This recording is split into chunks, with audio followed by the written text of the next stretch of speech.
I think of the Salish Sea as an inland sea, which has such a diversity of life and uniqueness to it that it warrants a very special level of attention. In the 1970s, a number of scientists identified the southern Strait of Georgia as one of the best candidates for doing a marine protected area. And most British Columbians are not that aware of it.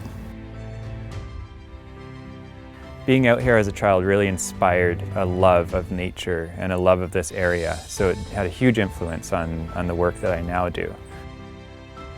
Ecologically, it's one of the gems of the marine world. About 3,500, close to 4,000 different marine species and mammals and invertebrates in these waters, and that is truly rich.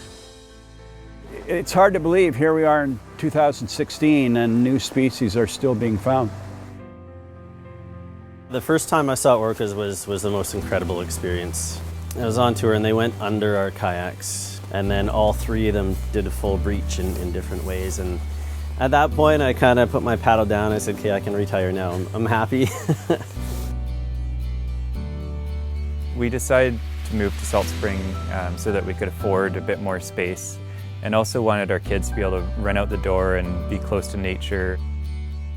Now I work on assembling whale skeletons for museums and universities. I love the work with the skeletons because every animal has a story to tell. Like they're all individuals. Many of them we have documented from when they were young, so we have a full life history on them.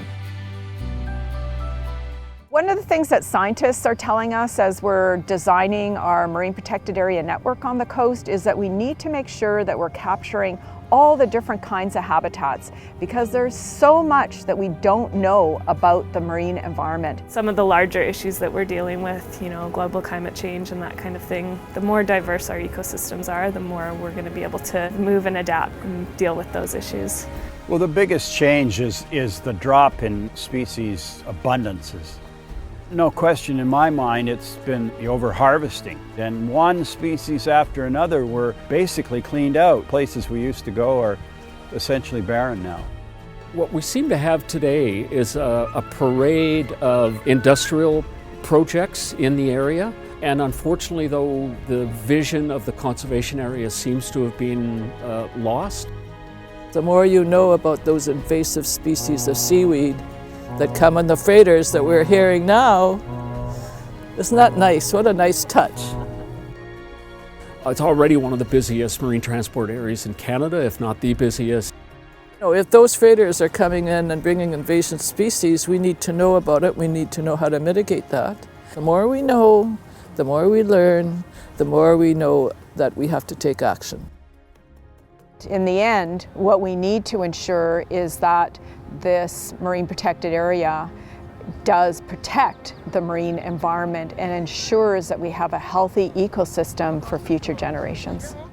Conservation areas can enhance fishery stocks, which have been severely depleted. They can better protect shellfish stocks, which are being contaminated, and also in terms of tourism. This area already has a reputation.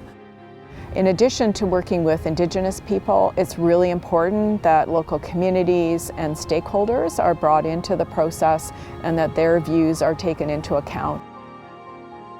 The government has made a commitment to increase the amount of marine protected areas we have in Canada to protect 5% of Canada's ocean environment by 2015 and 10% by 2020.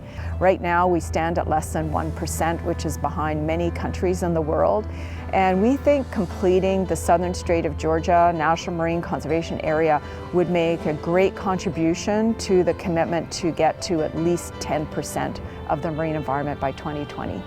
And it's very encouraging, and I think this conservation area will be a real winner for everybody.